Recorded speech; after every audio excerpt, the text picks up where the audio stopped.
I made a couple breakdowns of you this year. Don't know if you've seen them because they were I have not, but I heard about one of them from Trev. Okay.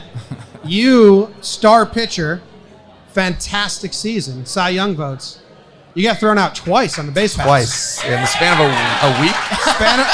I'm sure these guys over here remember that game. They started clapping for Cy Young votes, and then you ended it with thrown out on the bases twice. So that was a weird mix of claps. But. So the first time you got gunned at the plate. Yeah. And they were both to end the game, right? Both ended the game. Yeah. Oh, yeah. The second time they say, Jack, we need you to run, are you like, screw you, man? No, I'm like, let's go. All right. Why not? And nobody else wants to be put in that situation as a pitcher. I'm like, all right, let's go do it. Go ahead. Yeah, second one was a picked off. Yeah, picked off. really good report. Yeah, I was underprepared for that one, but yeah, that one got me way more than the one getting thrown out of the plate. But yeah, there's a shot of you looking like really sad. Like, why did they have me run when I'm a pitcher? Only thing, coach, I don't do this ever. Yeah, you know, it was damn, I can't believe that just happened. It all happened so fast. I got out there, next thing you know, I was picked off, and the game was over. You were given the measurement. Like, all right, how big's my leech? I was not exactly. And then I got to watch the replay, see what happened. You know, the just a little bit of hope because they're replaying it. You watched that replay? I didn't. I was on the field for like 15 minutes. Yeah. Oh, yeah. You were just looking at the board all sad. I was just like, all right, I'm gonna let everybody leave. And then, the Marlins were looking at you like, is he okay? Yeah. It ended up being all right. Yeah. You ended up being pretty good. Yeah. It was okay. We heard a story. So the first half of last year, your first 16 games, the ERA is not that stellar.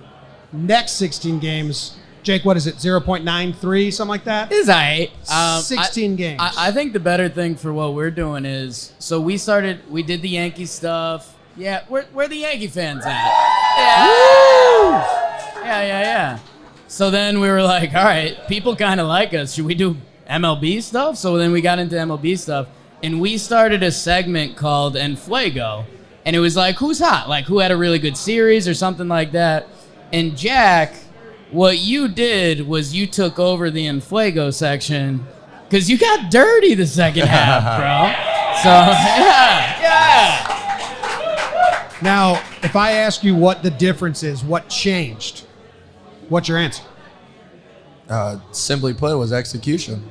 Okay. You know, you get in situation. I mean, that's the big reason. I don't have no special answer for you. Because that was a leading. You just led right there. Yeah, the dude to your right takes full credit. Yeah. He showed us text exchange from July 2nd. The difference happened on July 3rd. He said he gave you some real good advice, and he's the reason for your second half. What did you tell me?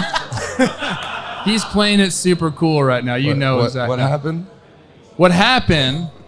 What happened was we were talking, and you had said something about how you just didn't feel consistent, and then I just gave some words of wisdom. And then from that point on, you were the best pitcher in the league, and I took a lot of credit for it. Behind your back. I didn't tell you that, but it's okay. Behind your back, I took a lot of credit. Apparently, I didn't give you enough credit for that. I think it was just in your one of next those interviews. things, Yeah, you should definitely give me credit for that. I'm going to have to go back and take back a lot of what I said.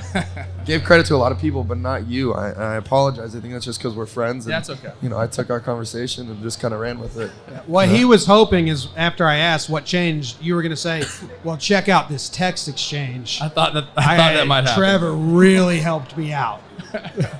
Didn't happen. I mean, you say execution, and I mean, again, I do a lot of stuff on a day-to-day basis, and I try to execute, and it doesn't always work out. Name one thing. You're like, I'm going to go into this and execute it. I honestly, if I'm taking my dog out, I'm like, all right, let's have a good walk. Let's get to the elevator.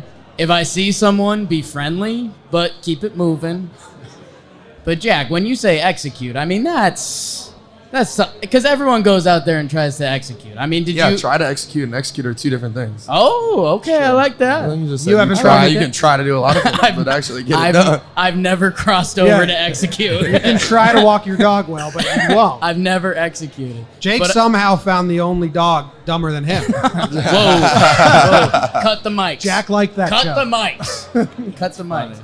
But dude, just I mean, we won't fully deep dive if you don't want. But I mean, execute or anything else, or is it? I mean, execute and, you know, kind of have some fun out there. It was like I tried to put a lot of pressure on myself, tried to do a little bit too much, and just went out there and play ball. That's interesting because I'm pretty sure I texted you that to relax a little He bit. spelled it out one I letter might at a be time. remembering things a little bit, you know. You did say to relax. What I told you was have some perspective. Get out of the baseball True. world. I said Yes. you're 6'6", good-looking guy. Heard that before. 23 years old. He loves to say these anchoring things. a playoff rotation. Let's go, Jack. You And did say then that. Yeah. That was it. Hey, You told me to Plouffe, relax, have fun. next time Jake's taking Noodle for a walk, can you just like let him know, like, hey, dude, you're 5'6". You're 5'6". You got a great dog. Yeah. I hate noodles. So Your doctors say you're technically obese. They say that to everyone. Yeah. They're I hope messed. so. Doctors are messed up. Doctors are messed up. And welcome to the Doctors Podcast. Hey, let's give our Cardinals fans some interesting stuff. Oh, yeah. Your catcher, Yadi. Yep. How long did it take for you to shake off Yadi as a rookie pitcher? great question. Wow. I shook him in the first game. Wow. The very first Wow. game. And it was just one of those things where he called something and I was like, this is not going to work out. he called something, he was trying some stuff, and I was just, it's not going to work out. I have to. I was scared. I mean, that's Yadier Molina. Yeah. You don't shake him off. And I get that question all the time. Did it work out? I think I still threw a ball, but in my head it was what I had to do. Do you go into the dugout after that half inning? Are you avoiding him? You're scared to death. You're running the other way, like, oh my God, just please don't say anything. Just let me get through this first one. We can talk about it another time. I want to ask you about Yadi too because I haven't pitched since high school, but I do remember what it feels like to throw to different catchers. So you get up to the show, you're throwing to Yadi. Is it like instant rapport right away, or was it like a little bit of a learning curve for both of you? Because sometimes you get a catcher you just don't like to throw to him. So And name all the catchers you don't like. I can't do Full that. names. I Full can't- names. I can't disclose that information. No, with Yadi, it was like, well, we're watching the game too. What Hold happened? on. What happened? I don't know. LSU's going to win. Yeah, they're winning. Yeah. The game is in New he just got a Orleans. headset. Sorry, guys.